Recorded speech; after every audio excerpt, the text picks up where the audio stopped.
You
know, it's just occurred to me we really haven't had a completely successful test of this equipment. I blame myself. So do I. Well, no sense worrying about it now. Why worry? Each of us is wearing an unlicensed nuclear accelerator on his back. Yeah. Let's get ready. Switch me on.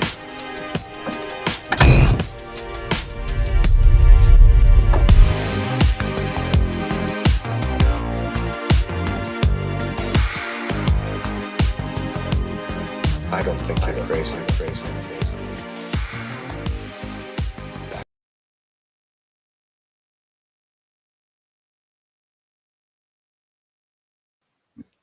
What is up, Ghostheads? Happy New Year. So thrilled you guys are here.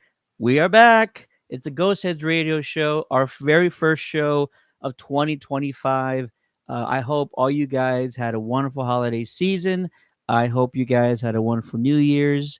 And I hope that your Ghostbuster teams are all doing well and you guys are recovering and relieved that your toy drive efforts are done and concluded and that they were a huge success.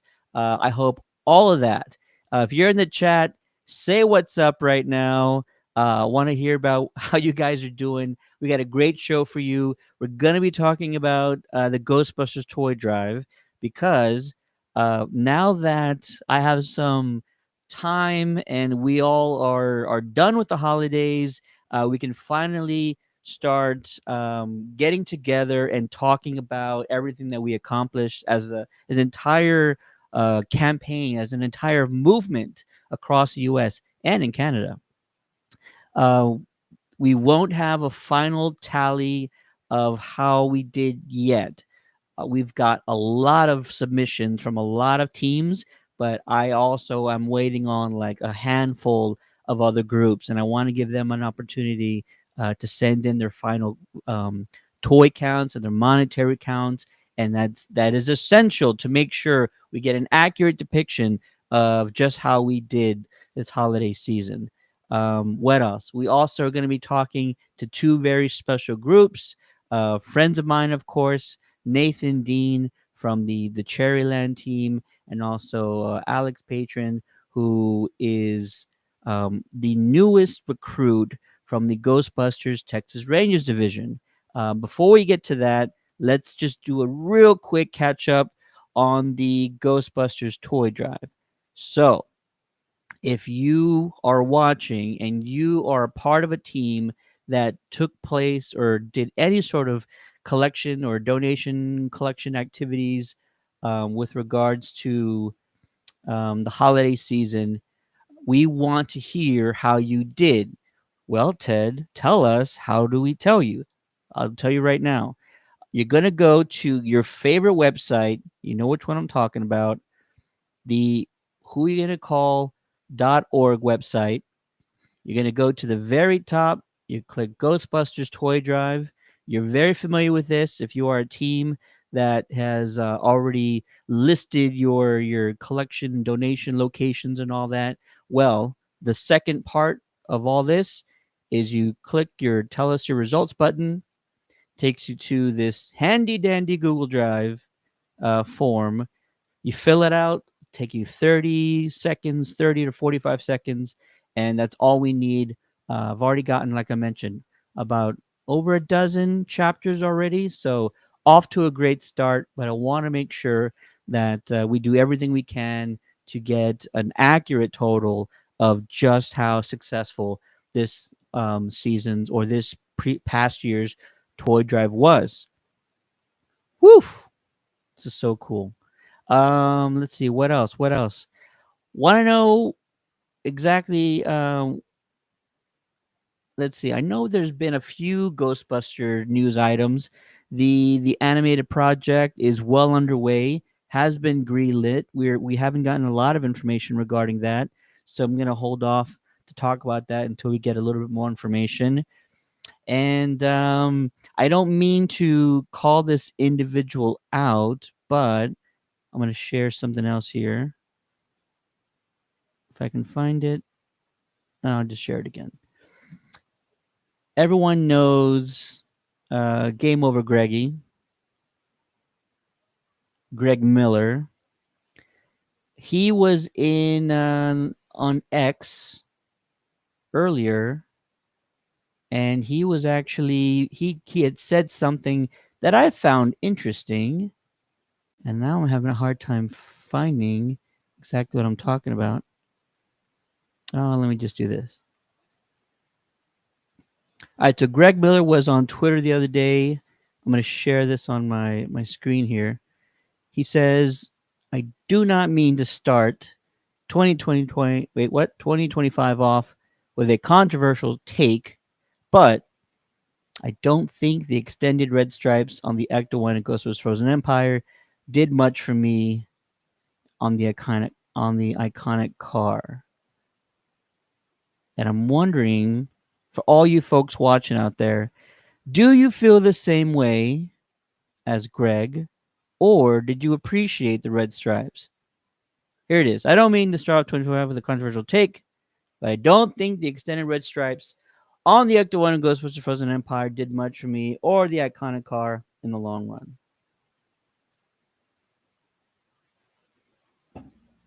Let that marinate for a second. And I do have a little model. Some of you guys already have this.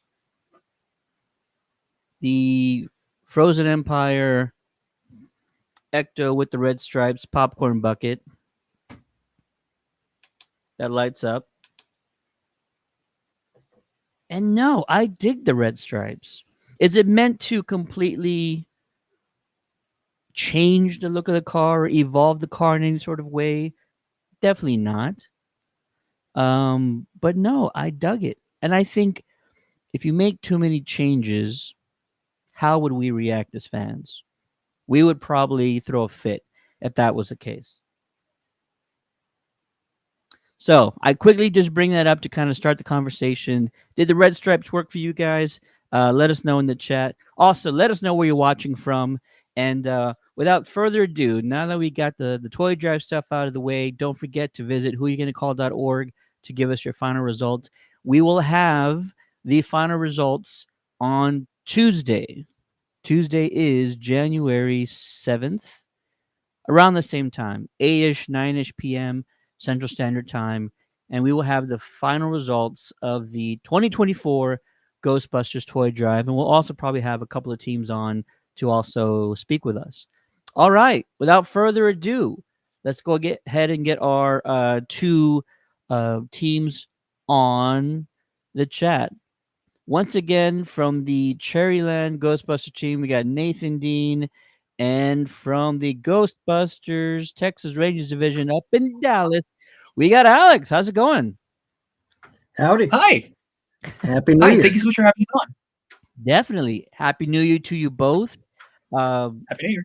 You, just like every other team out there, 2024, especially the holiday season, was extremely busy, borderline exhausting. I feel like every team was out there hustling, grinding. It wasn't as cold probably as it was in past years, so maybe that's a plus for some folks.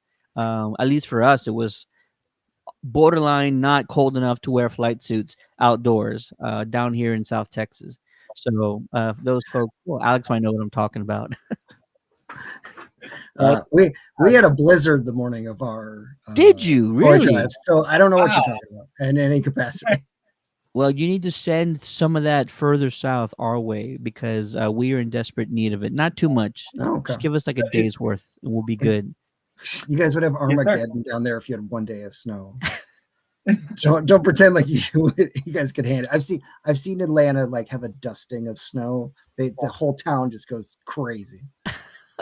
Yeah, We can. that happened last time here in the Dallas area.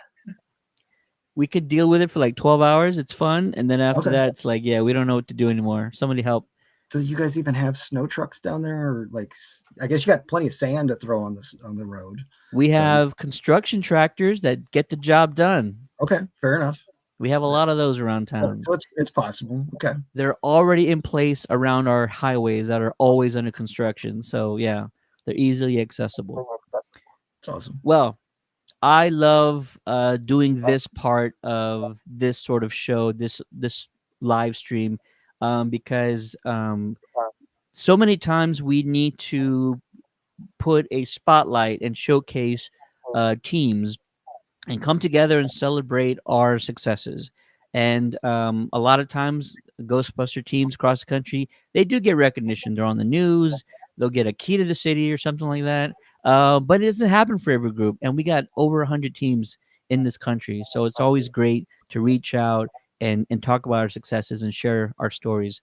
So let's start with Alex, because Alex, you are the latest addition to the Ghostbusters Texas Rangers division. First, talk to us about how excited you were to get sworn in. It just happened recently. It was after your holiday parade that we'll see some clips of here in a minute. But talk to us what it means to you to kind of watch these guys do their thing, ask to get involved. You pretty much probably got accepted with open arms, and now you're part of the team. Thank you so much. Honestly, since I was a kid, I've always wanted. I've seen like the 501st. I've seen all these other like amazing cosplay charity organizations, and I've always wanted to join one, but I didn't know which one was like the right one for me. And I just happened to run into the Texas Rangers at a convention in I believe it's somewhere in the here in the DFW area back in August, and I didn't have a flight suit at the time. It was just a Ghostbusters hoodie that just had the patch on the side, and it said Ghostbuster on like the name badge, and I had the 80% pack from Spirit Halloween, and I just ran into one of the members, and they were like, "Hey, you should come talk to our booth." And so I went over, and everyone was just so welcoming. It was such an amazing, for lack of a better term, vibe that everyone just gave off, and I was like, I have to join them. And so I went through the whole process. I did kind of like a bit of a trial run. We did a like a little like event around around Halloween, we were around that area, at a local like toy store over in Fort Worth, which was a lot of fun. And Yeah. then actually, I was actually sworn in right before the parade. Actually, it was just like we were about to head out, and some of the ghosts we were like, at this point, I did have my flight suit. This is actually the flight suit I wore for the parade, and some of the other Ghostbusters kind of just got together, started huddling. I remember looking at them like, what's going on? So I was like, get your phone out. I was like, what? Okay. And then they swore me in right before the parade. They gave me a custom Ghostbusters Texas Rangers patch with the engineer colleagues on the side to go with Love the it. one on my right arm, and I was so excited, so over the moon, and I think I think I flapped my arms like a little kid. I was just like, "Oh my god, this is so cool!"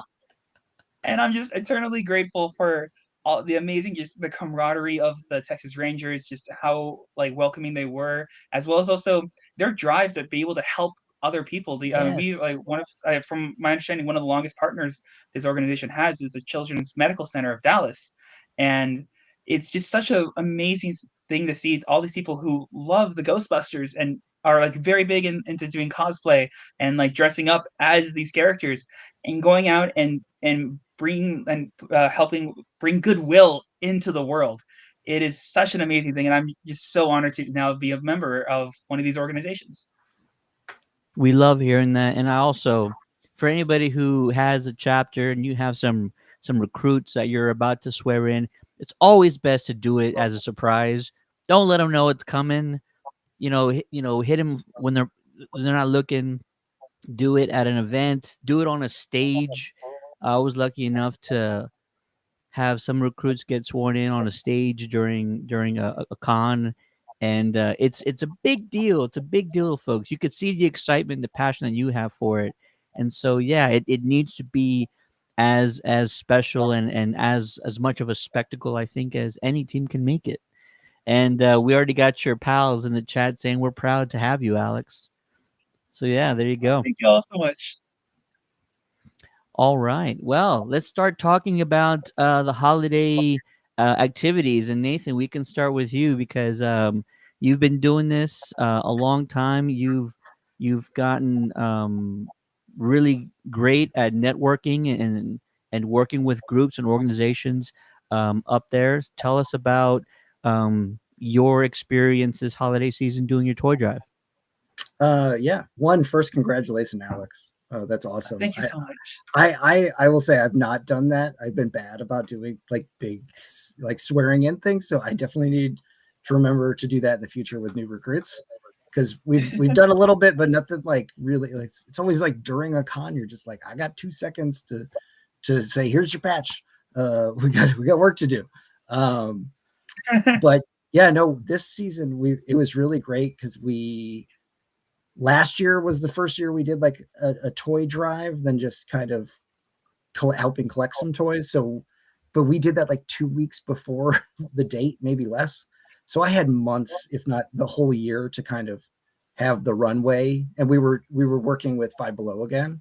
So we had the date set out and way in advance, could work on partners much earlier. So this year we had the benefit of working with our friend Cartman and Rock 105 and being able to promote much earlier, planning the logistics of like, hey, we want to try to get more people involved, maybe, some other cosplay groups or individuals, and, kind of the whole like a little bit of prizes type thing. If we can do that, we partnered with our local Comic-Con, Cherryland Capital Comic-Con, to help us like actually give some like raffle out some prizes and everything. So it really helped be able to promote, get posters out,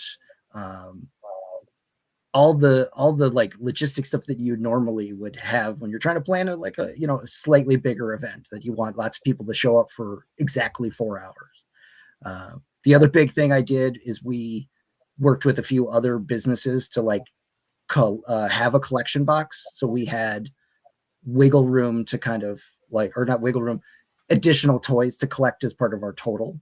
So we, in case the weather, in this case, we had a blizzard that morning. And then by that afternoon, it was raining. It was so weird.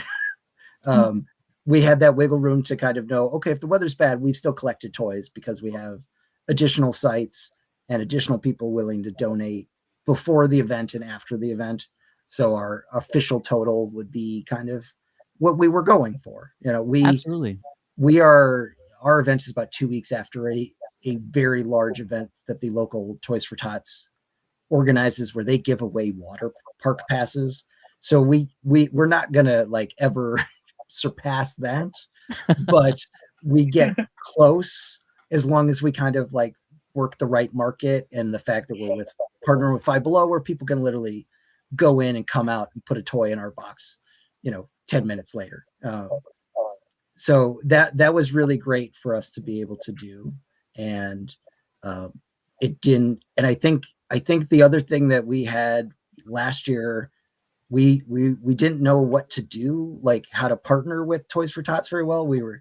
And they were just like, yeah, go ahead and do what you want. So this year we had a lot more partnership with just to kind of check in with them, but also like, yeah, go do what you want. Don't wait for us to tell you to say yes. Do you know what I mean? Like That sometimes you, that feels great yeah, when they're just open to the idea. Yeah, let's do this. like No restrictions, no red tape or anything. Just yeah. even in that picture there, that day once we started, we asked a indoor golf place next door if we could park our Ecto in front of their building, because Five Below was never going to get a yes from anyone to, yeah, go ahead and park in front of our store because we need the windows. But this golf place next door didn't really need the windows for people to go play indoor like electronic golf. Yeah. So they're like, yeah, go ahead, park. And that made the world of difference to have something visual as people came into this shopping mall area. So I highly recommend that, because any sort of visibility you can have, especially if you're doing a place like a store where you may not be able to park in front of it, or you have to park in the parking lot, or like in our case, it was blizzarding half the morning. We couldn't put signs out, so on the road or anything where I had a whole big 8-10 foot banner I was going to set up. Oh wow. That would have connected to like some of the Ectos that we had used in the parade, that literally just said Toys for Tots, and it was too windy to set up that. So we had all kinds of logistical things, but it all came together, and we had lots of people donate that day. We ended up with over 450 toys from basically the day the campaign started on the 17th of November till like I was still getting toys afterwards. That's how crazy. Really? Yeah. Wow. So I just people reaching out, like donating, and I kind of knew the cutoff date for when Toys for Tots needed them by. And then we officially collected $50 that someone gave to us that we just decided to give to Toys for Tots instead of going in and buying Okay. right then and there, because we knew that they still had a few things they needed that were very specific that they could go buy, because it was a small amount of money. I don't know if you guys know this, but like Toys for Tots is not allowed to spend a certain amount of money per toy per person. So like I did not know that. so like bikes as an example, it cannot be they cannot go collect thousands of dollars and go buy bikes. They are too expensive per person to justify spending the money where you could buy hundreds of toys, right? In Sure. comparison to one bike. That's a good thing then. Yeah. So I know that because we have a group that is adjacent to Toys for Tots that literally does collect money and builds bikes, and then they donate the bikes to Toys for Tots. But Toys for Tots can't officially buy a bike, as an example. Real quick, saying what's up to Bryce, who's in the chat. Sioux Empire Ghostbusters in the house. Love you guys. And then Alex's fan club has shown up. Alex, very proud of you, says Ma. And Russell, heck yeah, Alex, making us proud. It's awesome. Shout out to all you guys. So yeah, a couple of things about what Nathan just talked about that I think are really key takeaways. Number one, if you have a Five Below in your local community, reach out. It's inexpensive. People do not have issues going into it. Usually, like people sometimes going into a big department store during the holidays is a burden to some folks. So like a Five Below is kind of quick and easy. There's a variety of toys you can find. They're inexpensive, and a lot of times when you're doing a toy donation, or sometimes when you're collecting donations for like teenagers or like an older child, not just a young child, you can find those additional things that they might like, board games, toiletries, colognes, perfumes. Sometimes they just want a really solid toothbrush or some great socks that you can't find anywhere. It's not always about the toys when you're dealing with sort of the older kids and the teenagers. who might be in foster care or foster program, something like that. So, number one, Five Belows are great, variety of stuff, inexpensive, quick. And the second thing you talked about was the signage, so visibility, car on the sidewalk. If you can do that, don't do without asking. It Yeah, could be a don't do fire hazard. don't do it without Exactly. asking for sure. Yes. Could be a fire hazard. You don't want to get y'all's teams in trouble. You don't want to get building managers or stores in trouble. So always reach out and ask, hey, where's the best place to put this vehicle? If you have room on a sidewalk right next to the front door, great. If you're really close to an access road or a highway, throw it there. That way people can see it as they drive by, and they're going to be like, hey, what's that? Let's go find out. Or the kid's gonna be in the back seat. Dad, a Ghostbuster car, and Dad's gonna do a 360. What? And he's gonna pull in. And sometimes that's all it takes. We will get donations. People just coming up and saying, "Hey, can we take a photo?" Of course you can. We don't charge. And then they say, "So what are you doing here?" Well, we're collecting donations on behalf of this organization, that organization, and we're right next to a Five Below. We're literally 50, 60 feet from a Five Below when we're doing this. So yeah, they have no issues hopping on in there, coming right back out with something of value for our charities. So yeah, I think those two takeaways right there, Five Below, visibility, really key in trying to have a successful toy drive. And Alex, you guys did something kind of extra cool. Y'all partnered with an arcade. Please tell Yes, us sir. how cool that was Nice. and how you guys did partnering with an arcade. Will do. Awesome. So for our toy drive, we held the so we put out some information about a week or two in advance, talking about the upcoming toy drive, and then we had our official day where we are going to collect all the toys at a really awesome arcade called SideQuest Arcade. It was so much fun partnering with them. They actually, if you can see in the background of that image, they actually have like all these hanging lights, and they actually put it in the shape of the Ghost logo, all throughout the place, which is awesome. That And you is can see they awesome. Jeez. and then there's also you can see there's also the Ghostbusters arcade where they have like the arcade game, and so you can see myself and someone else, we were another person, we were who was auditioning to be a member of our group, sitting there doing like a like rookie initiation, and you can see some of the other members as well. It was so much fun to do it here at StarQuest Arcade. And what we did, we set up like this really big banner that we have that has our logo on it, and we just kind of set it up outside the arcade. We had to like figure out how to put some chairs to prevent the banner from falling over because it was a little windy that day. So if you guys are going to put up a banner, bring sandbags. That's the best advice I can give. Um, and then we had like I mean, there was like this, and then we all kind of brought our the collection boxes that we had set up, and we set up we took over one of the tables and we just kind of set up a space to bring up all the toys. We had some people that were walking by, they saw the banner, or they saw some of us walking, staying outside. They're like, Ghostbusters? What are you guys doing here?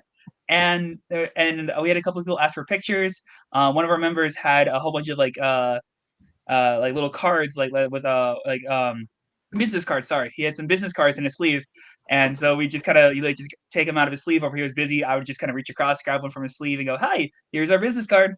Follow us, reach out to us on Instagram, Facebook. We're on both platforms."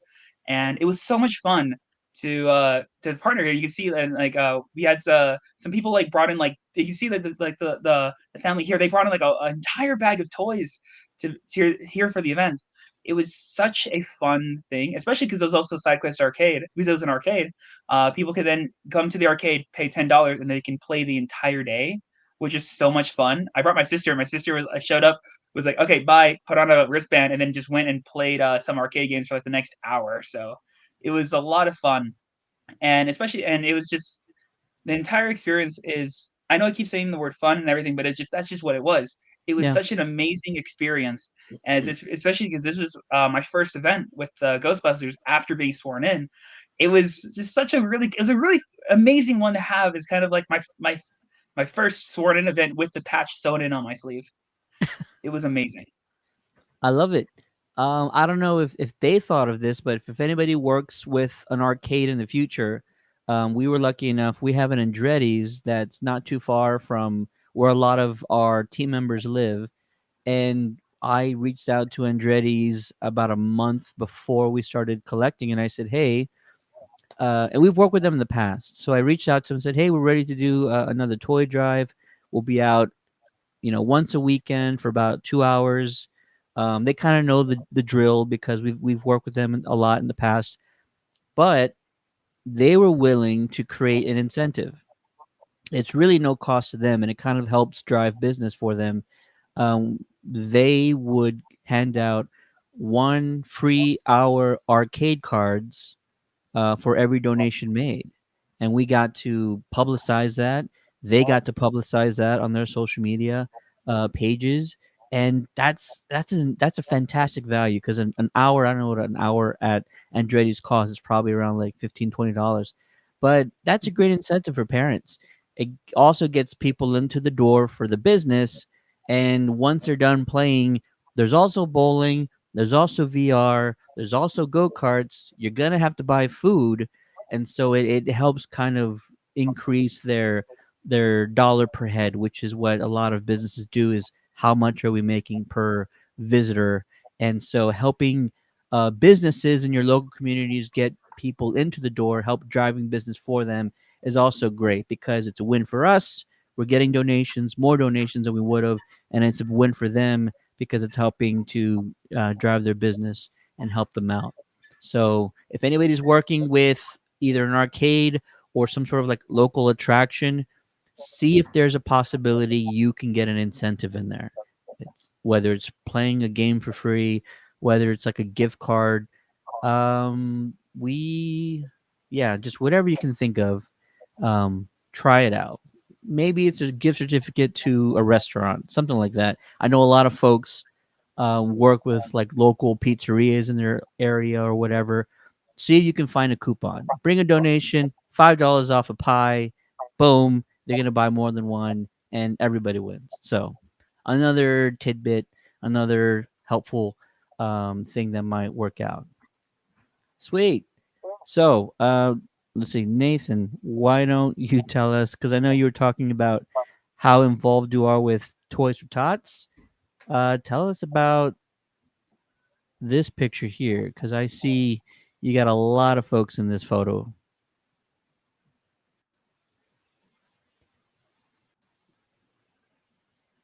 Oh yeah, so that is one of the like Shop with Heroes event that they held at our Meyer, which is like a grocery store.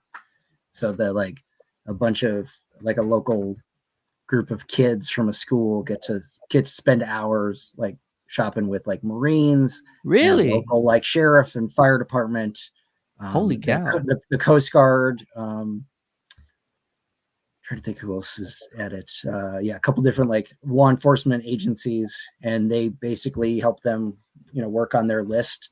I believe it's like a mix of like kids that are shopping for other kids Mm. and kids for like themselves, but it's mostly like for other kids kind of thing, from what I understand. And they get to hang out with Santa and ask for stuff. So it's kind of a and I think they pick a particular school, like rotate a couple like classrooms each year of from local school, and they get to spend hours with them. And the local Toys for Tots here has really great collaboration with a lot of these agencies already, whether it's collecting or being part of a big toy drive that kicks off the season, where we literally have, I think they collected 6,000 toys within like 3 hours, and they gave away water passes. Yeah. Wow. They gave water passes to a local water park. They had Santa arrive via Coast Guard helicopter. I was there as part of the 501st. We had Darth Vader there, and I was there with Darth Vader. Santa was there.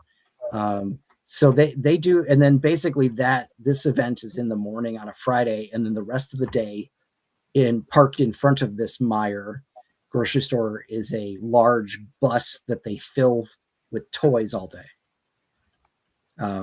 That is wild.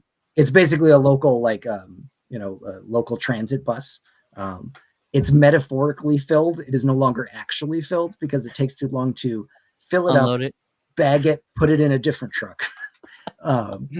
But basically, it's another one of those. They've done it for quite a few years. It's a big, visible bus that's all decorated with lights, and it's the weekend after Thanksgiving when people are shopping and they're going to this grocery store that's a like a Walmart. It's got a toy section and everything, so they get a chance to get more people to donate, in a very high visible way. And I think overall this past season, the Toys for Tots that we partner with that covers 5 counties in northern Michigan, we gathered over 2,300 toys. Wow. So that's Whoa. yeah. So, So our, great. Our 450 is like a tiny bucket, but the other reason that we feel like we've really gotten a chance to be a part of the Toys for Tots in a bigger way is the same day as the toy drive I was talking, or the kickoff drive. We represented Toys for Tots in a local light parade, that Christmas parade that evening, because they have never been able to physically have the will to still go do a parade after hours of collecting and sorting toys in this big kickoff. So we basically just, put some Toys for Tots stuff all on our Ectos and carry a big banner. And you might I'd actually say have that one, huh? and get people. We don't like have anything specific of oh, come this stuff. We just remind people about Toys for Tots, and it's a huge honor, I think, because some years we've had some Marines show up and help us. The last 2 years we've done it, and just get it. The thing is, at this point where our group is at, we have done so much connected to the community in different ways. We're pretty good at this stuff and know how to talk to the right people and talk in the right professional way to help. So us getting a chance to do something back for Toys for Tots that doesn't even involve collecting toys, just trying to help represent them, is a huge honor. And I'm really proud that we get to do that just as much as the toys, because they work so hard for basically 4 weeks, 4 or 5 weeks to collect toys. And it's a lot of work for a bunch of volunteers, essentially, who have to, collect toys from hundreds. I think our 5 county has 100 collection sites, and then every week, every Sunday, they're sorting toys to then get to other people. I mean, it's if you are able to work with a Toys for Tots in your area, I highly recommend it. I know not everybody has them in their communities, or and there's obviously other places that there's a gap of some of these are so big that other groups start up that help directly, and but if you get a chance to do it as a franchise out there and you haven't yet, I highly recommend it. They are a great group of people, and every group is based on local things, so they're not some big giant conglomerate nonprofit that you'll never talk to anybody. I mean, these are all local people that care, and most of them are looking to help people and get kids toys.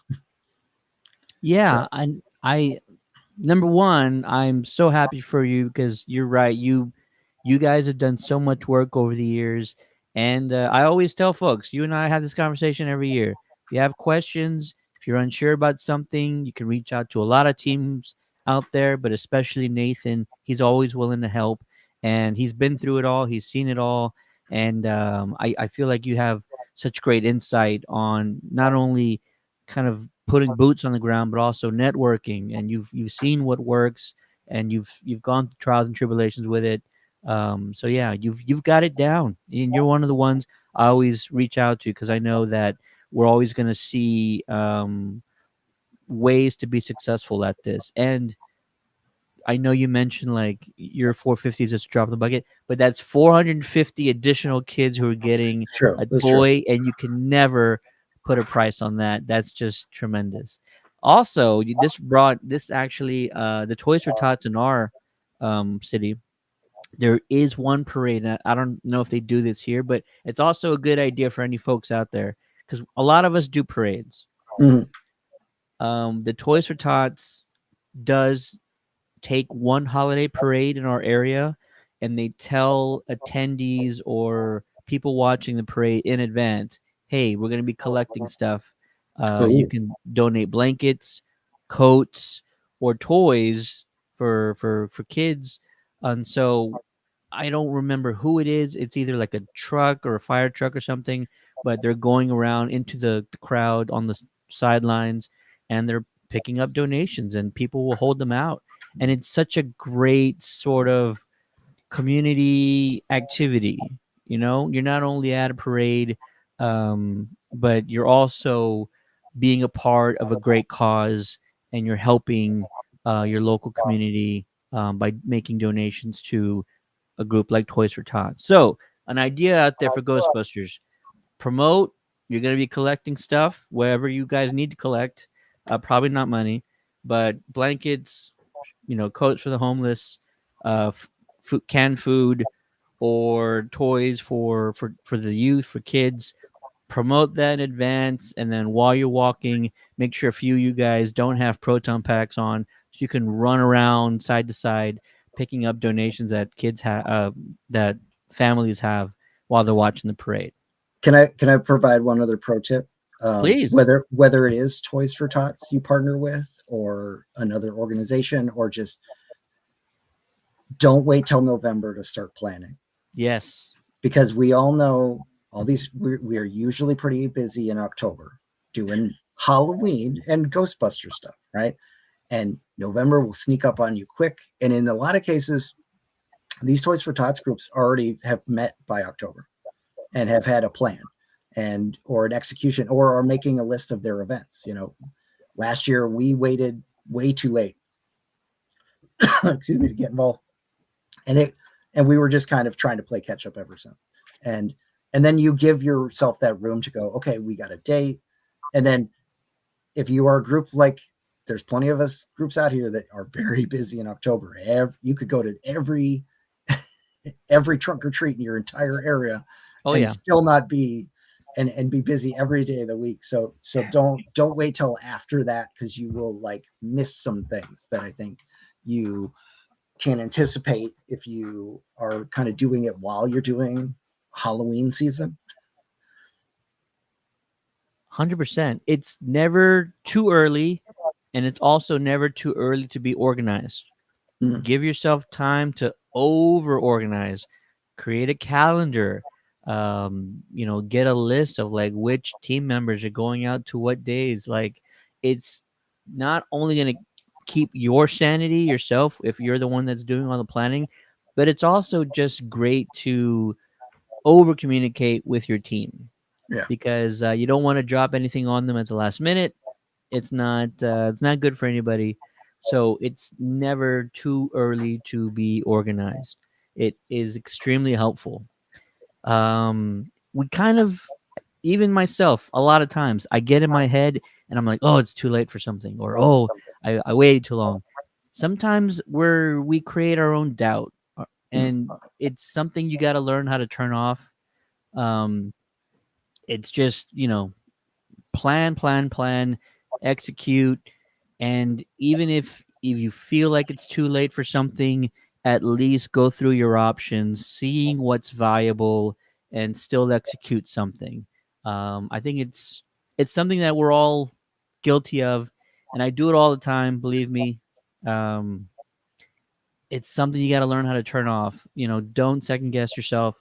Plan, execute, and it's easy to be doubtful and just add so much self doubt to what you want to accomplish and what you want to do. But start early, like Nathan said, and I think you guys will be just fine. You also, Nathan, have to explain what is going on in this picture here.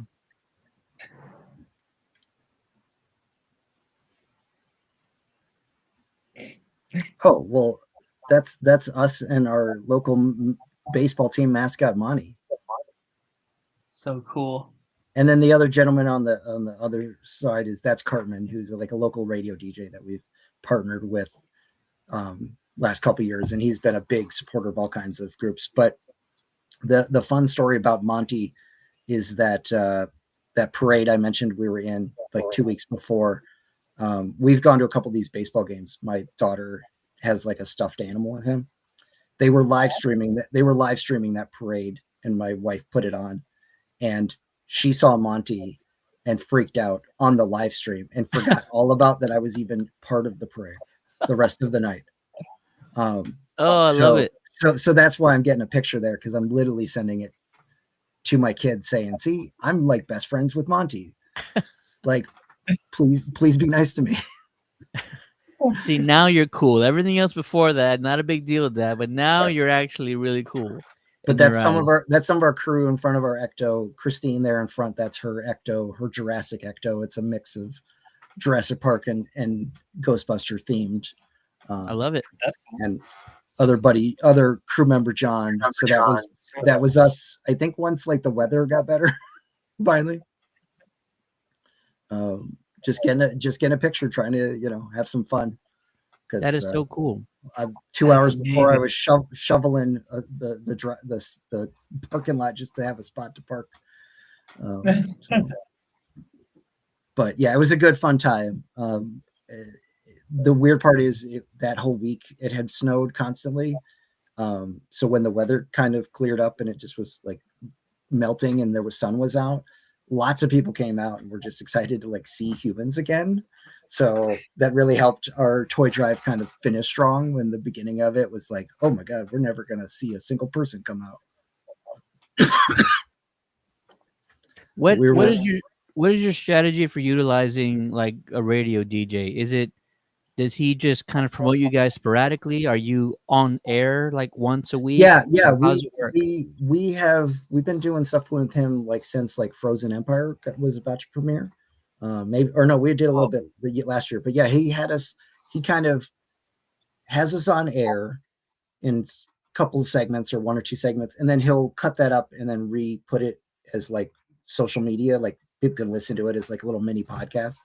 And then sometimes he's able to kind of make it an official thing, and sometimes not as much. This was a kind of in between, like they promoted it a little bit the week of, and had him and a couple other DJs live broadcast the day of, or while he was there. And they even took it an extra step of trying to help us get people to come. He had like a live or an event, or I'm sorry, not an event, a game that if you showed up and played this like hacky sack game, you had a chance to win Detroit Lions tickets and like plane tickets. So he really like went the extra mile of going, I'm going to get people to physically come out here if it means I have to give away like thousands of dollars of like stuff. I love it. That's amazing. And he gets it. He's this particular DJ. He's a geek.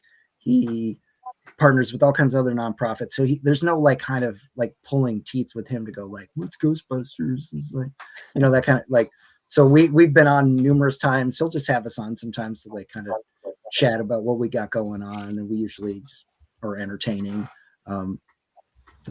But I highly recommend doing it if you it's still a lucrative business, radio, and this is the stuff they continue to find ways to get listeners, is partnering with nonprofits and local groups, because people still need to hear about this kind of stuff, and it's good for business to talk about it. So yeah. I highly recommend reaching out to someone and finding a way to do something with even if it's your local like college radio, Yes. No, I agree.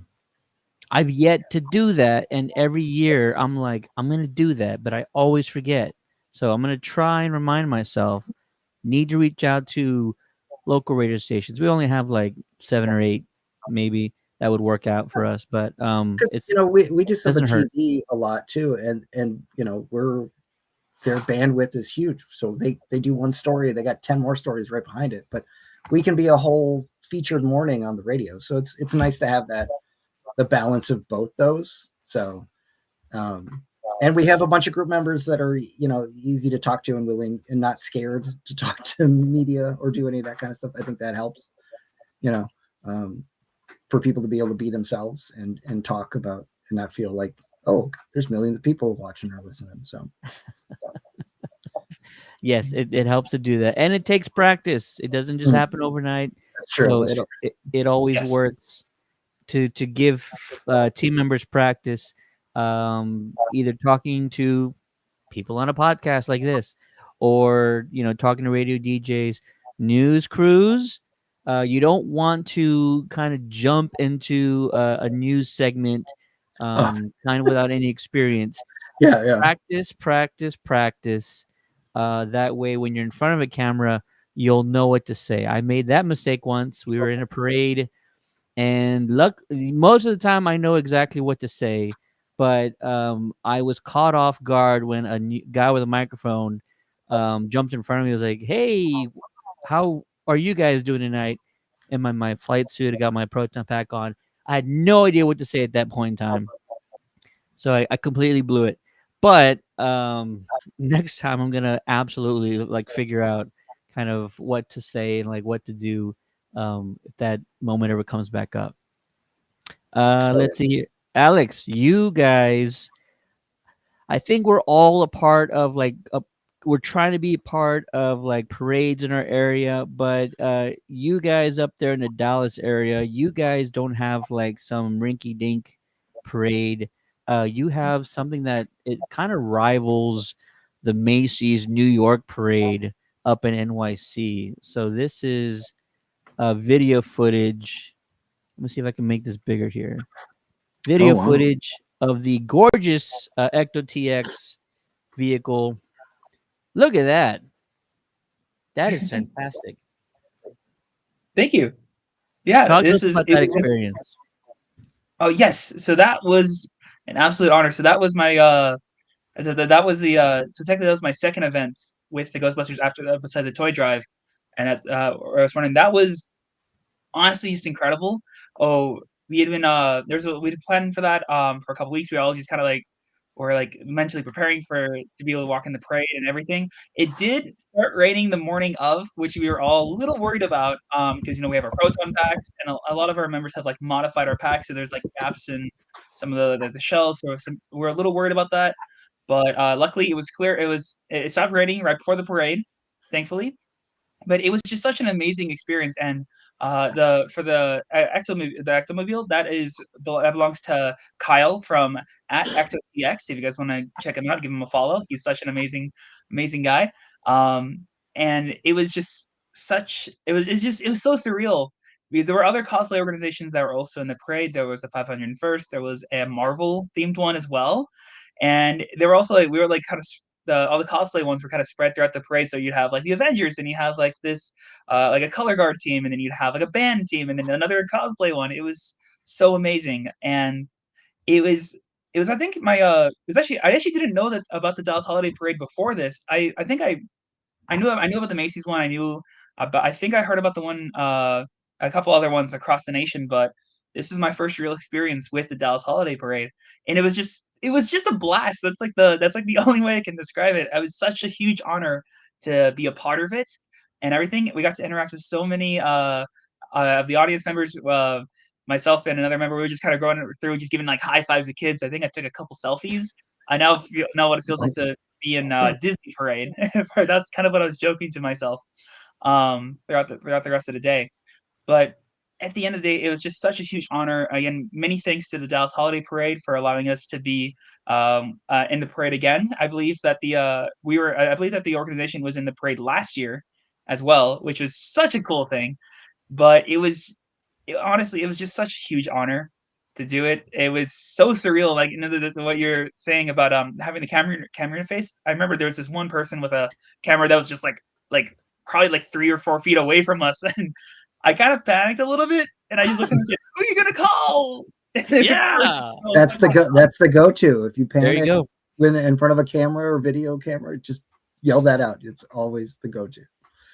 Yes, There you go. I totally screamed myself hoarse because what we do is as we walked around, we look to the audience and we go, "Who are you gonna call?" And then everyone goes, "Ghostbusters!" And I was extra, and I go, "One more time, who are you gonna call?" I remember getting home that day and being like, "I can't talk," but it was for such a good reason, though. It was Oh so much yeah. fun, and it was also like a really nice walking tour of Dallas. I got to see parts of Dallas I've never seen before. And it was just again just such an amazing experience. Everyone there was just so excited to be there for the parade. It was a funny thing. I had people recognize me at the parade, and I didn't even see them. I think my pastor from my church. I went to go talk to him like last week, and he's like, "Hey, you were in the parade, right? I saw you." And I was like, "Oh, I didn't see you. I'm so sorry." But it was so much fun, and it's just something I'm never gonna forget. How, Being a member of the charity organization, it's just amazing to be able to have opportunities like this where we can go out and really interact with our communities, and especially in an event like this holiday parade where everyone's here celebrating one of the biggest holidays of the year, if not the biggest holiday of the year, and just everyone just full of just Christmas and Christmas holiday everything is just it's an experience that is second to none. 1000%. We have a parade that's at night, and it's huge attendance numbers. It goes through the city. It's roughly about 4 miles, I think. And so Wow. by the end of it, our team was gassed. oh, I bet. It was the first time we had done it. And I was thinking, like, look, I'm really going to test myself. This was last April, by the way. I'm really going to test myself. I'm going to wear this HasLab pack. It's got the Alice frame on it. So it's, we all know how much that is. Oh, Roughly, what, mm, 27-ish pounds? Yeah. And yeah, I was in trouble by the end of it. A lot of us were in trouble by the end of it. But what really did me in was what you mentioned, Alex. It was the high-fiving of the kids, because a lot of them are sitting on the floor, and so you're kind of Yep. leaning down. You're doing like a lunge with a proton pack Yes. on your back. And when you do lunges for like a few miles, that really takes a lot out of you. So, another pro tip: you're gonna walk up in a parade, and you're expecting yourself to do a lot of lunging, giving high fives to the little ones sitting on the ground. Wear a lighter pack or no pack at all. That's what I would recommend. Or figure out something else, because yeah, yeah, that the, was rough. the pro tip is Yeah. to call shotgun in the vehicle and not have to walk at There all. you go. That's That's the what's up. pro tip. Another thing I would give as well is that I know that a lot of us have those screen accurate boots. Some of our members have them as well. Definitely get inserts. Get inserts. Get anything to make your shoes feel a lot more comfortable, because Yeah, that yeah. is also gonna kill you. I remember, I think some of our members had the screen accurate shoes, but they didn't have the inserts. And one of our fellow members, Will, he and I were wearing Doc Martens because those are just the shoes. I didn't have. I forgot the Uh, boots, so I had Doc Martens, and so well, they're no, still kind of. And I remember well at the beginning we were both like, I think we'll be fine. And I remember even at the end I was still like, okay, my feet kind of hurt, but if some of our members are like, oh my god. So invest in inserts. Make your shoes Yes. as comfortable as possible, yeah. because that is going to be very important. And Yes.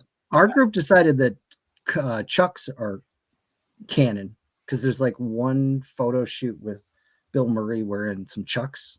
So Really? we're like, it's canon, you know. there you go. All So those right. are much more comfortable to walk in. But yeah, I need to find that. I'll And find it. I'll find I'm it. gonna call him captain, but he hates that. Captain of the Texas Rangers division, Nicholas James Mason's in the chat saying, "Mine is 35 pounds. You maniac! That is way too much. It must be all metal." And he says, "Yeah, back was killing me at the end." He also says, "I have rollerblade ankle protectors and Dr. Scholl's inserts." LOL. You're doing it right, sir. You are ahead of the game. Smart man, genius. Exactly. He's a pro, that guy. He is. He's the best. All the members are just so amazing. How long did they mention how long that parade was, like lengthwise? Gosh, they probably did, but I totally forgot. I know that walking wise, we walked for I think about 2 hours, 2.5 hours, maybe a little longer. That's Um, a long it walk. it That's was a long. I really remember. long walk. Yeah, it was there was also a lot of intermittent stopping because if you saw like the video, there was like the big part of the street that said like Dallas Holiday Parade. Every now and then, uh, sorry, I just read his message in the chat, but uh, I remember that in that 2 miles long. Thank you. Sorry, my bad. But the reason it took so long is because every now and then they'd have like some of the color guard performances, or like some of the other groups would have like these big like show like on camera that Yeah. and for everything. So we would stop. We'd walk for a while, stop, wait for a bit, walk some more, stop, walk. It was like Morse code, but walking for for essentially how it's just kind of like the pace.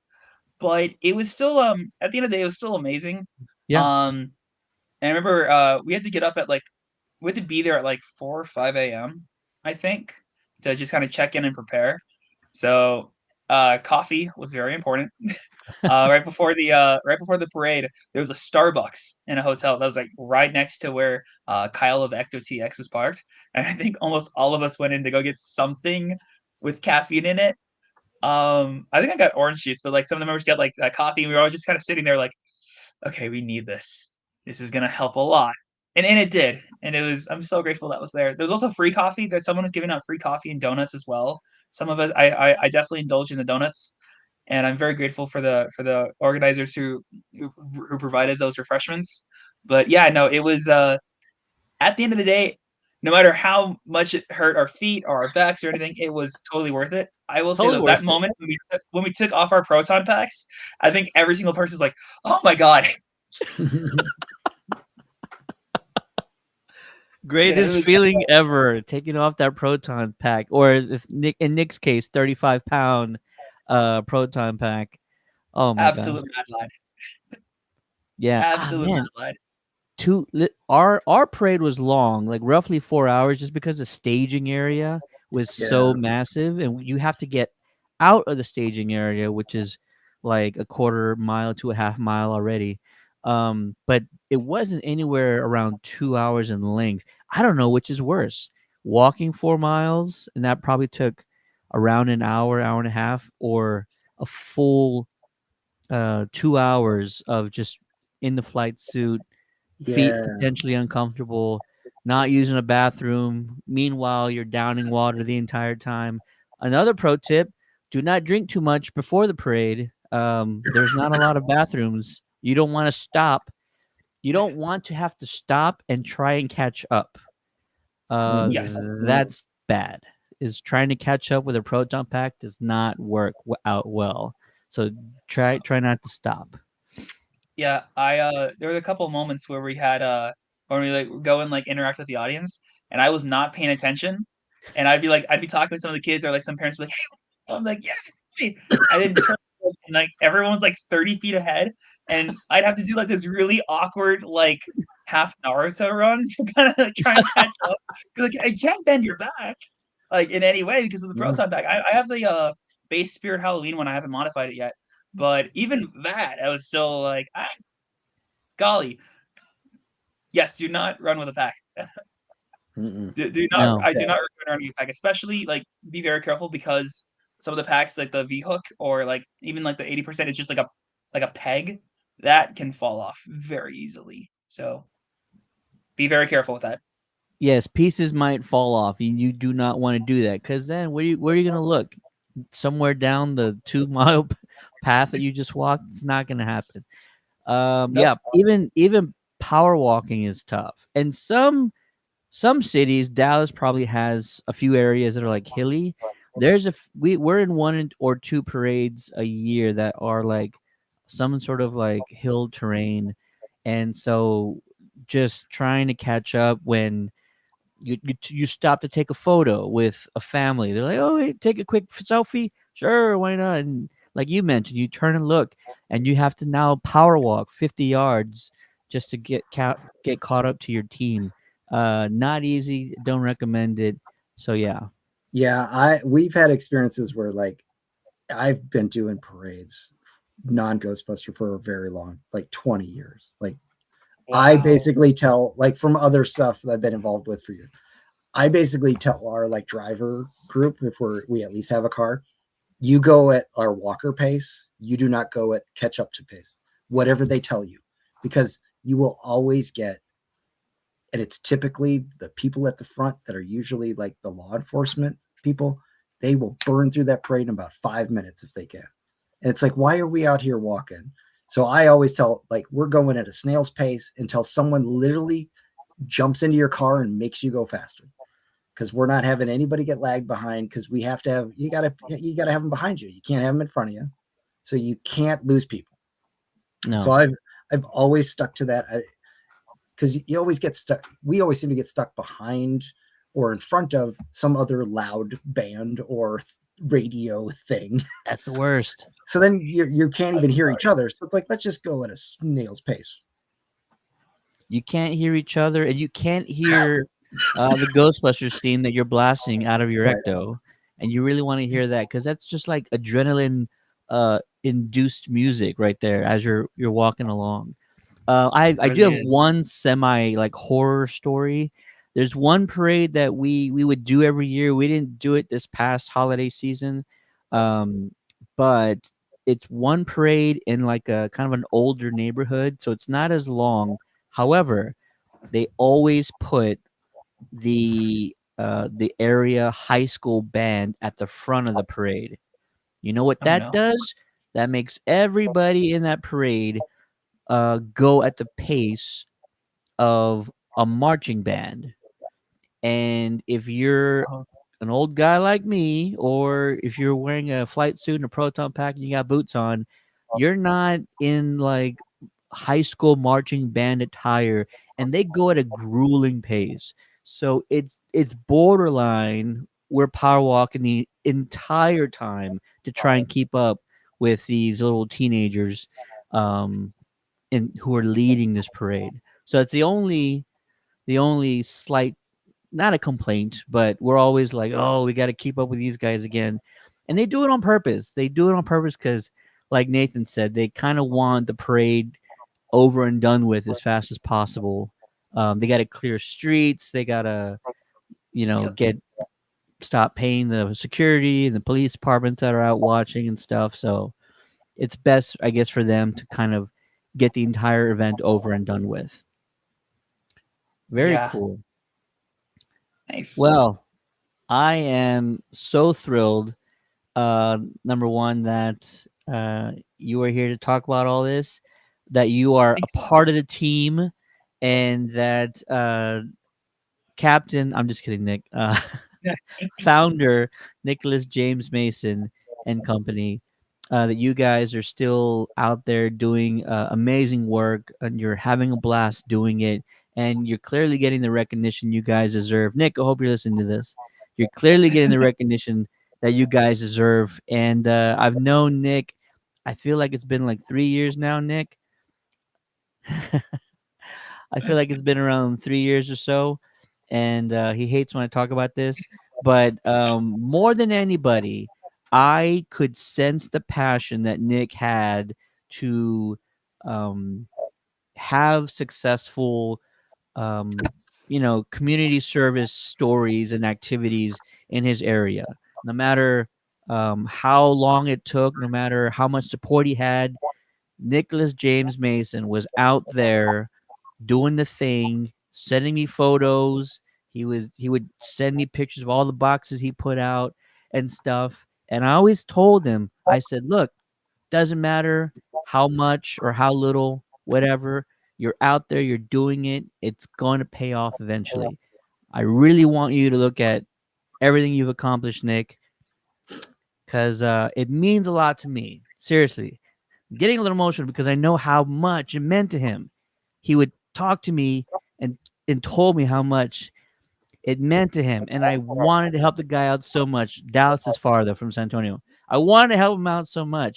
And so we would be spreading the word, sharing his flyers, trying to get as many folks out there. And Nick, you've done it, man. It's time to stop and smell the roses at least once. And it's a great time to sort of reflect on just how far, just how far you've come, my friend. It's a sight to behold. You're leading one of the largest, parades, holiday parades in the country now, and you've come so far, man. It's beautiful.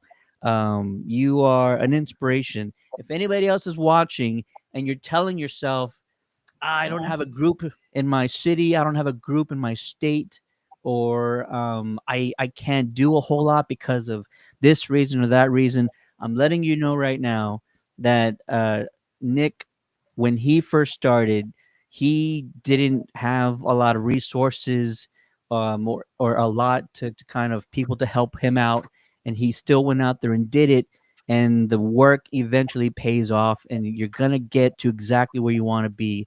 And so Nick is an inspiration to anyone out there who, if you have any doubts that you can't start your own group, or it's going to take too long, or it's too much work or anything like that, I promise you it's going to pay off. And I am nothing, he says, without all the wonderful people who make our group awesome. 100%. And listen, it is our first stream of the new year, and it wouldn't be right to do the first Ghost Heads radio show of 2025 without my partner in crime. He's my friend and yours. Give it up for the one and only Matty B. Let's crack that thing open, boys. Happy New Year! Happy New Year. Holy Happy New Year. moly! Cherryland, an OG from the first toy drive. Texas Rangers, an OG from Texas, holding it down up there in DFW. It was a solo mission there for a while. But it's good to see you guys, and I love y'all. And thanks for having me. Absolutely, sir. Oh yeah. And then Nick says in the chat, you can be a lone Ghostbuster, because he absolutely was. I And he gotta be also honest. responds saying Happy New Year. I have a hot take here, Ted. Because I know this is a lot of folks are into building the franchises. I think I would actually do better as a lone Ghostbuster. Doing it sometimes the group politics gets a little bit heavy. You're mixing a lot of different personalities.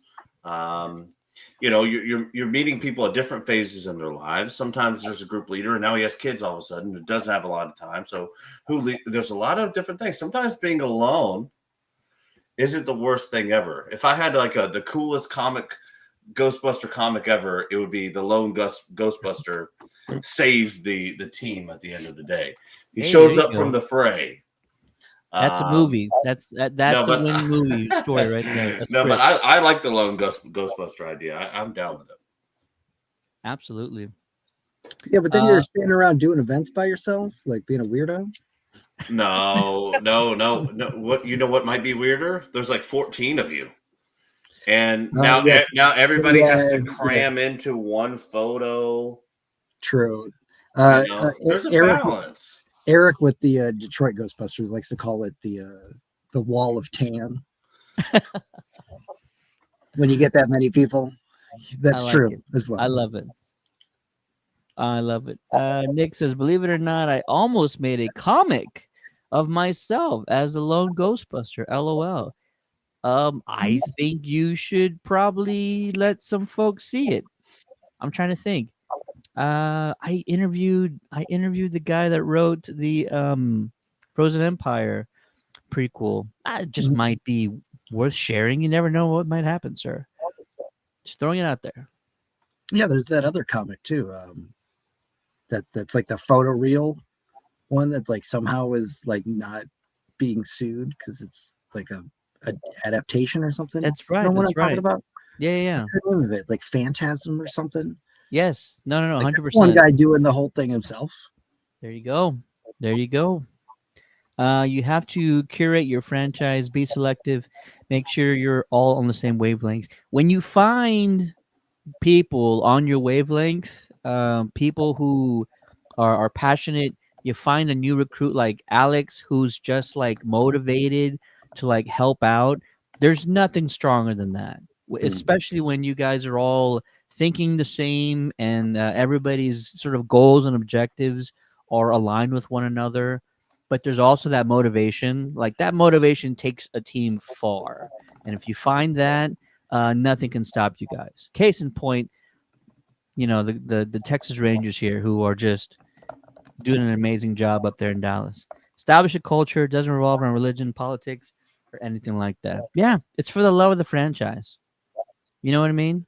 It's for the love of the franchise. It's helping out your community. I feel like those are the two biggest parts there, and that's what it's all about, if you ask me.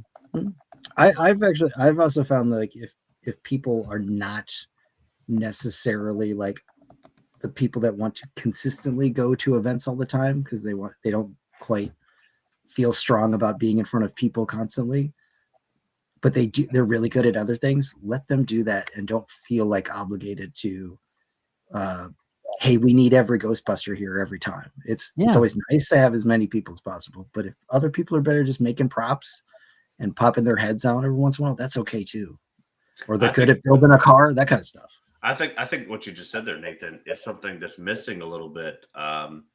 We are getting into a phase, an era of this cosplay where it's becoming more popular than it was before. Making Ghostbusters props was not easy to do. It's very, very difficult. I mean, that's why some of the old heads hate kind of this new era of the HasLab thing, because they had to really grind and find these things. I think one really cool, interesting thing that some of these tables could do at cons and events is have a little prop making area where maybe you're showing how to screw in a kit, or you have some freaking geek kits on the side and you could show how to add the smoke thing to it.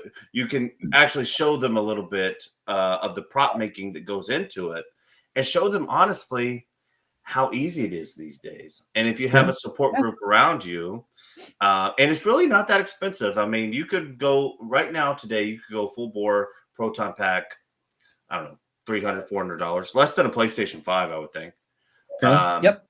And so, I mean, I think that would be a really cool thing for some of these groups to start incorporating. Isn't just showing what we have, but how we made it. Yeah. I work for a makerspace at my university. I attend University of Texas at Arlington, and I work for the makerspace that's at the Central Library.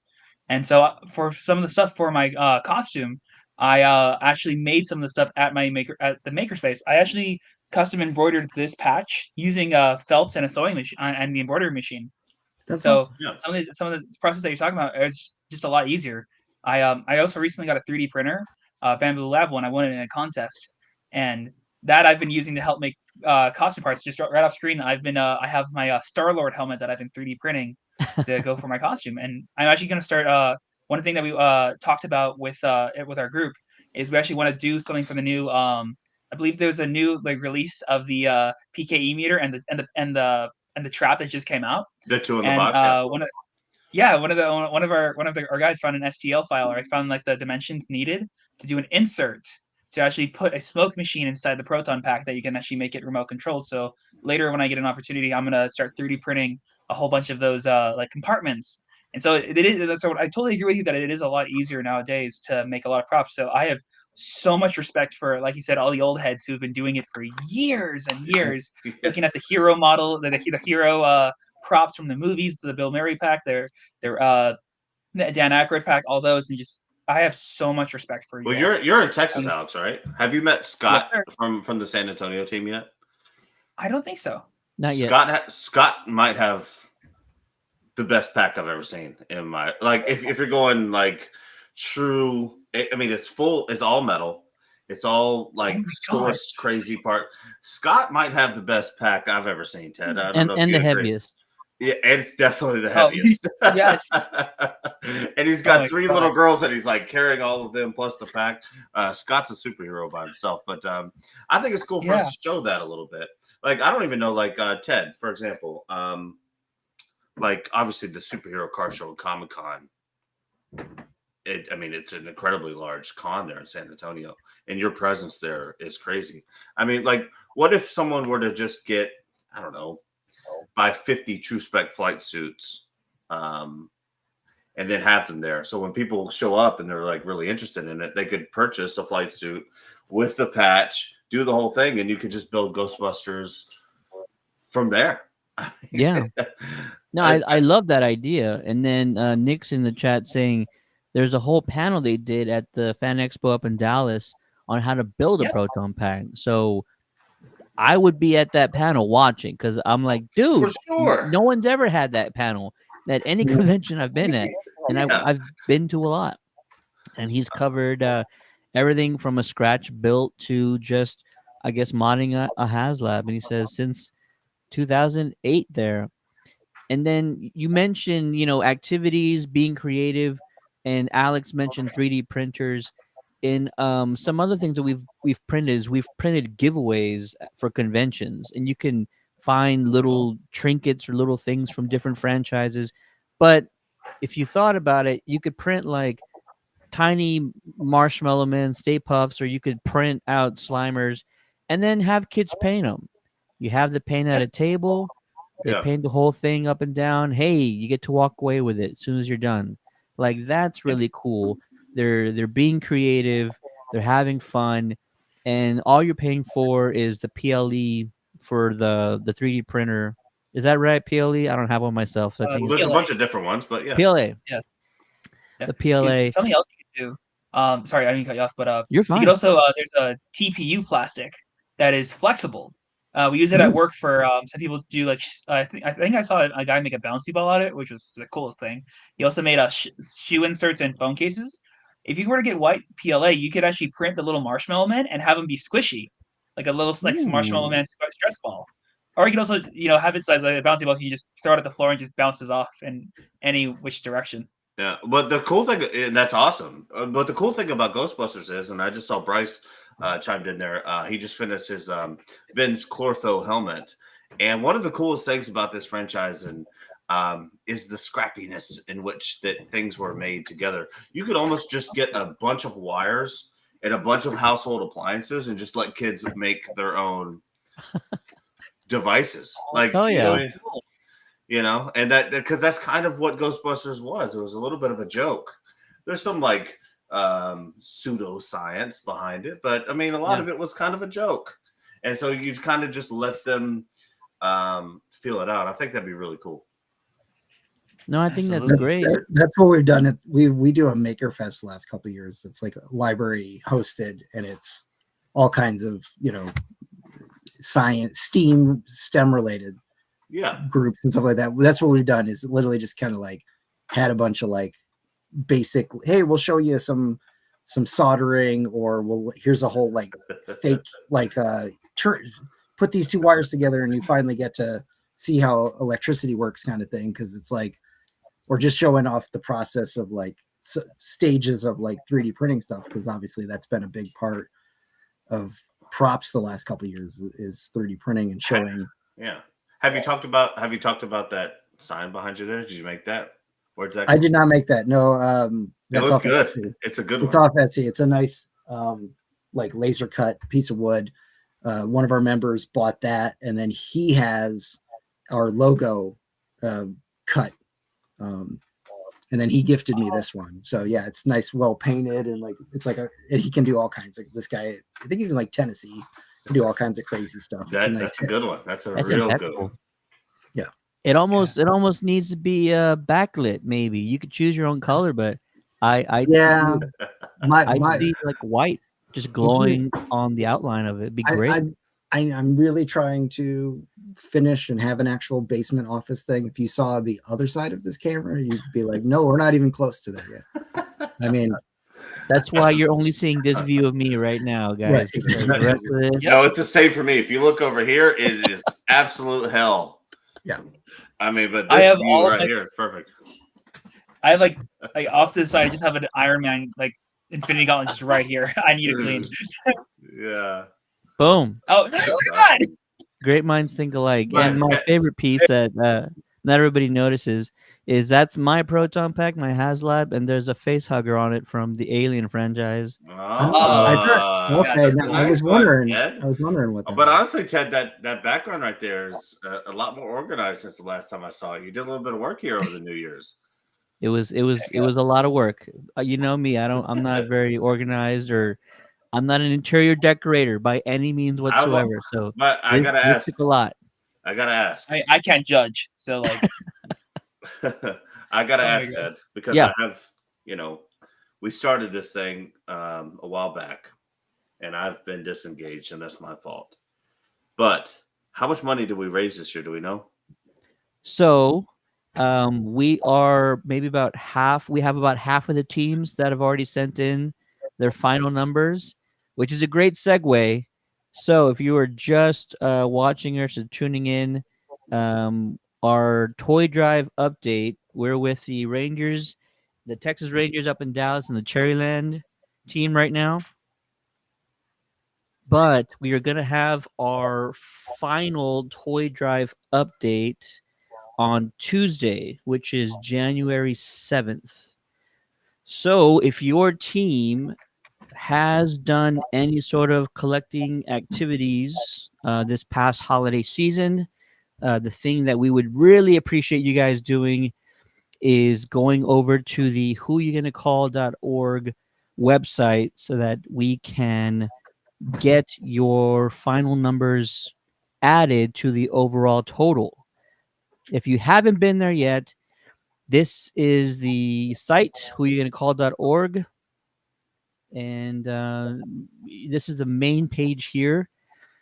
Once you get here, all you need to do is allow it to load and click the Ghostbusters Toy Drive menu at the top.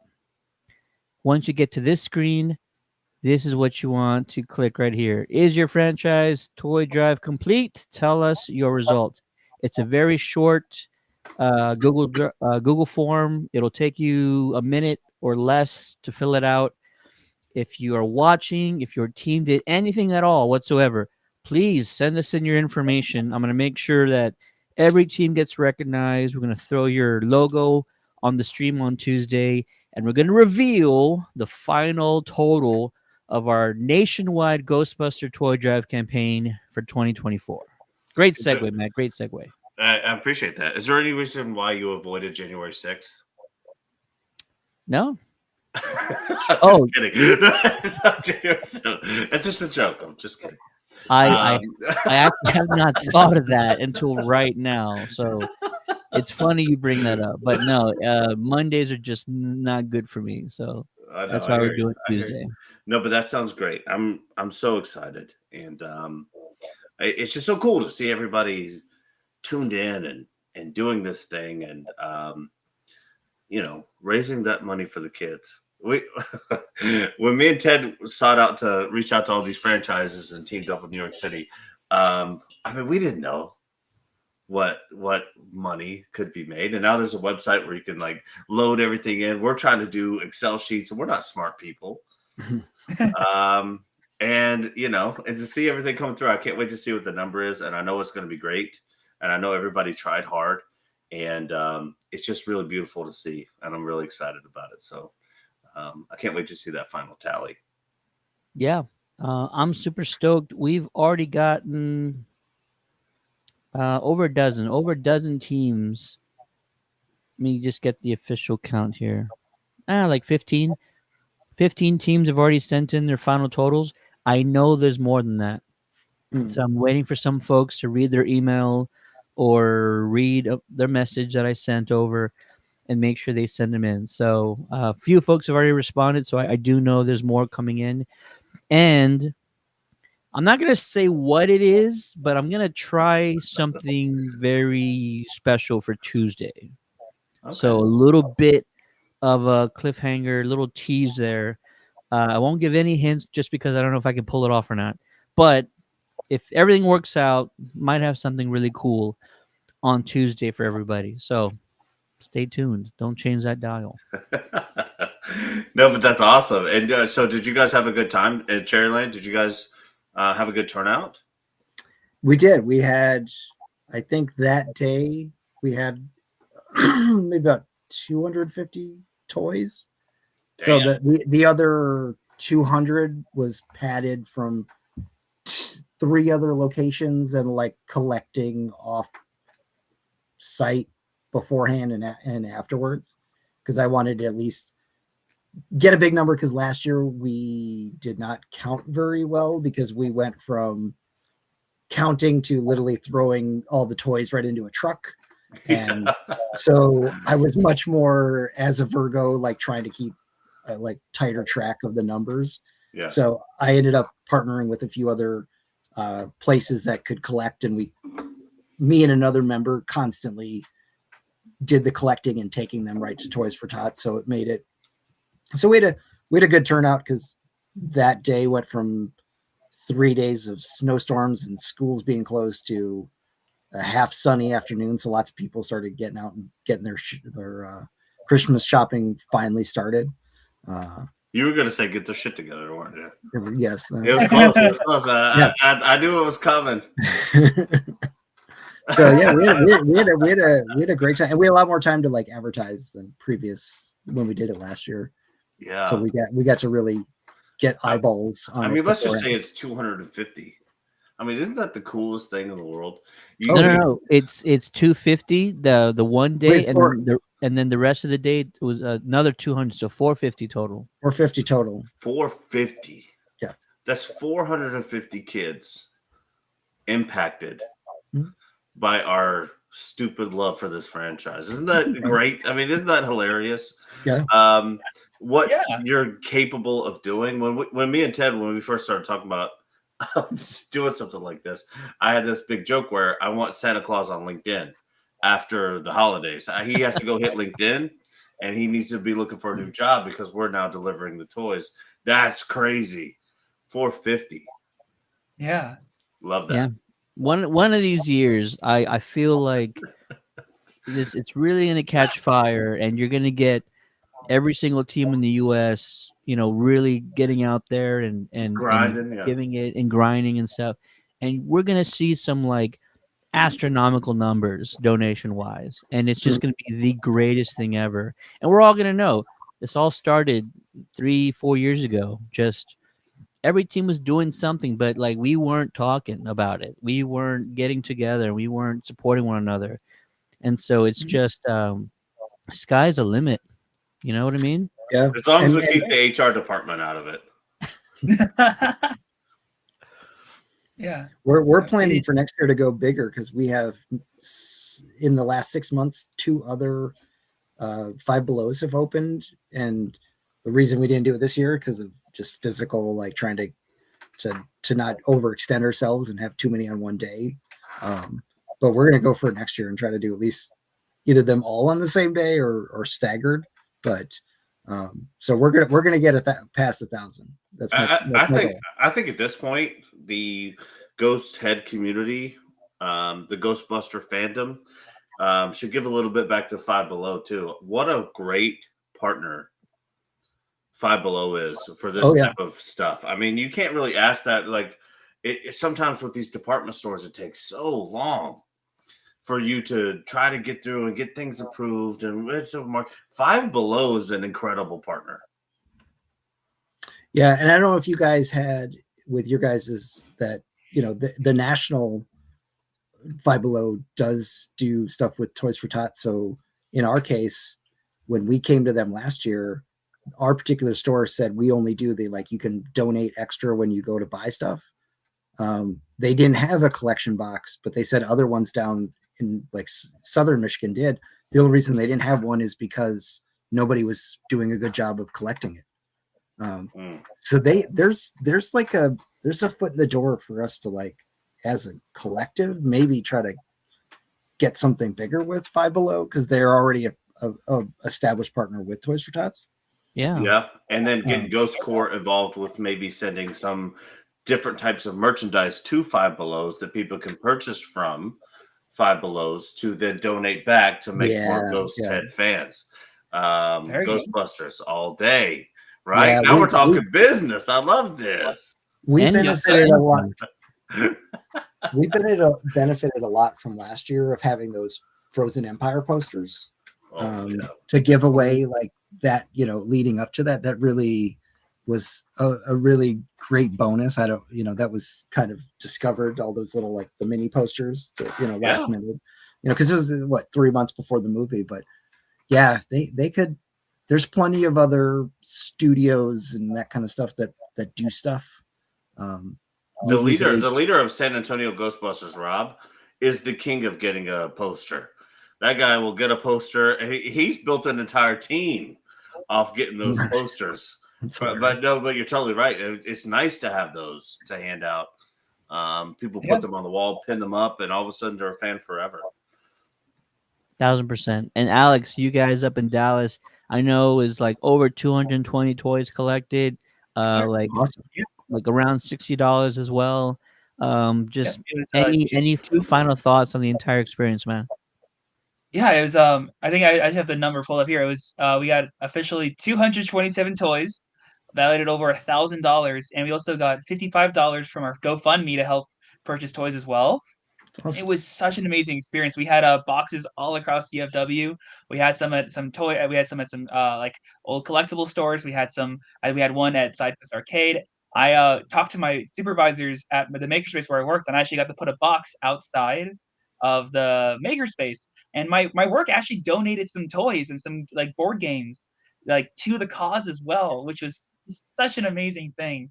That's So cool. at the end, it's like it was a lot of effort on all our parts. Of course, it was a lot of effort. Everyone across the nation put so much effort into this toy drive, and it was a spectacle just to see how much see everyone come together to supply toys. And like you said, Nathan, 450 toys from your org, 227 from ours, and we're just 2 orgs across all the ones across the nation.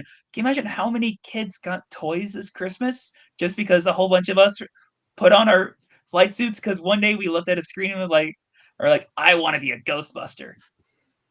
All of the effort of all of our orgs put in together to help so many people. It's just. It's beautiful, Alex. It's beautiful. And you're much appreciated. And everybody who's going to watch this appreciates you. And you should appreciate you. When you wake up in the morning, it's a way to feel good. What did I do today? Okay, I put a smile on a kid's face.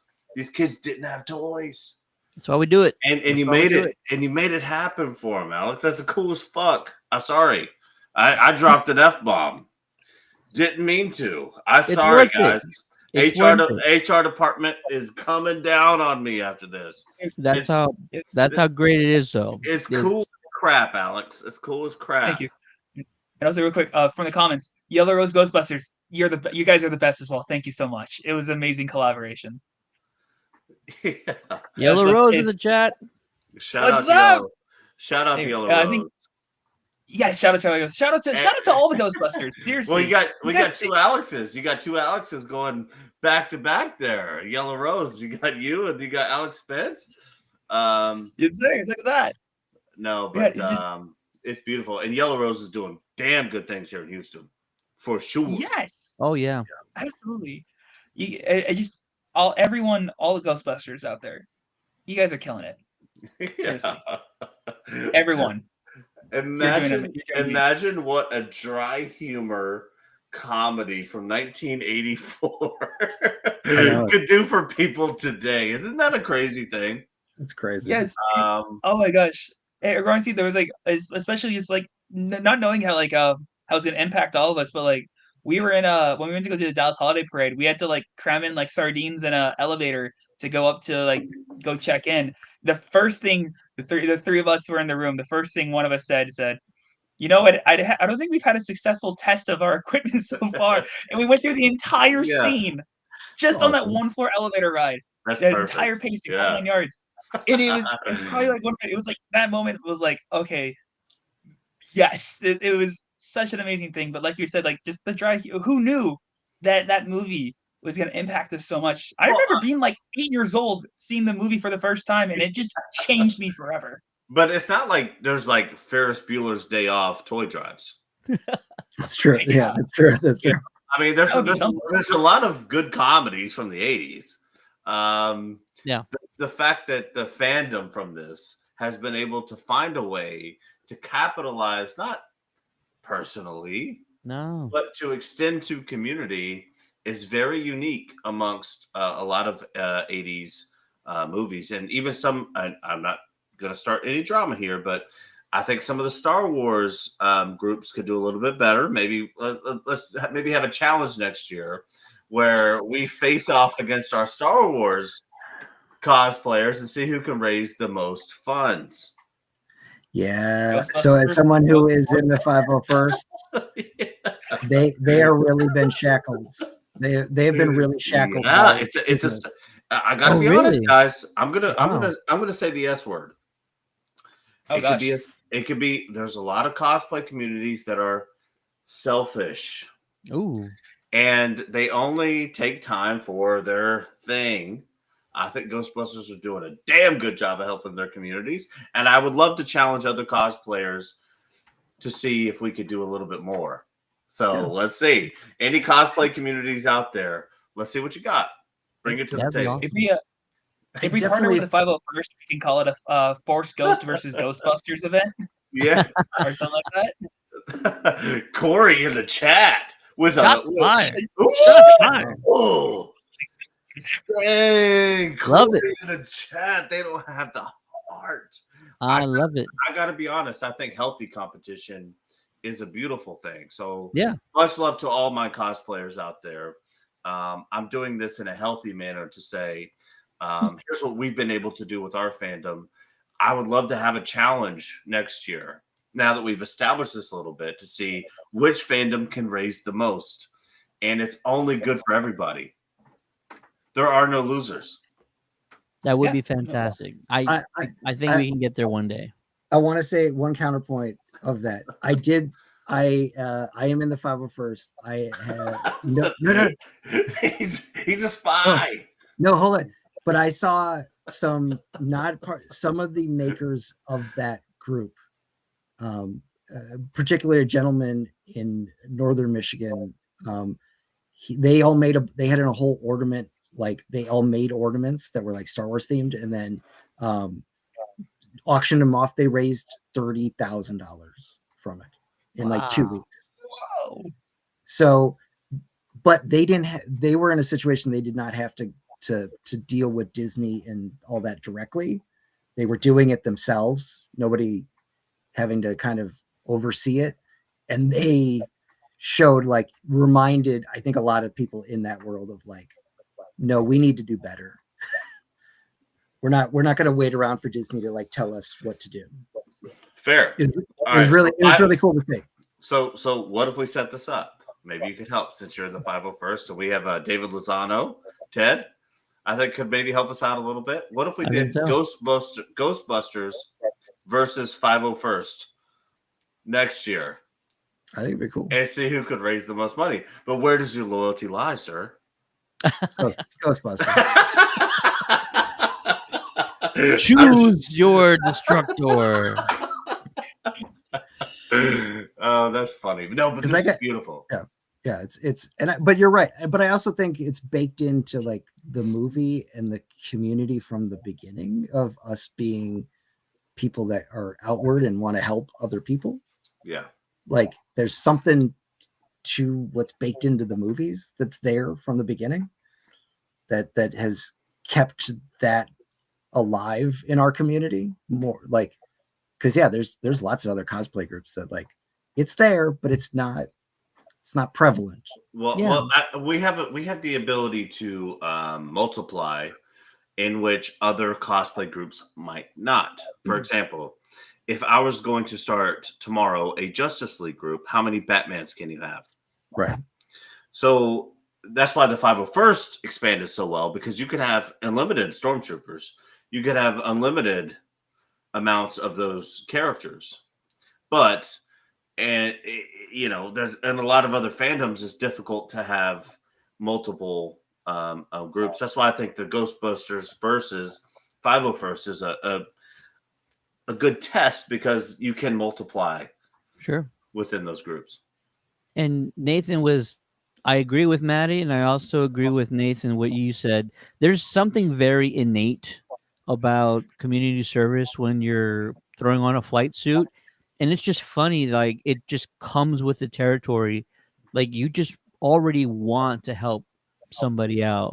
It's so odd that that's sort of like your first initial immediate reaction. Like, all right, cool. I got the flight suit on. I got the proton pack.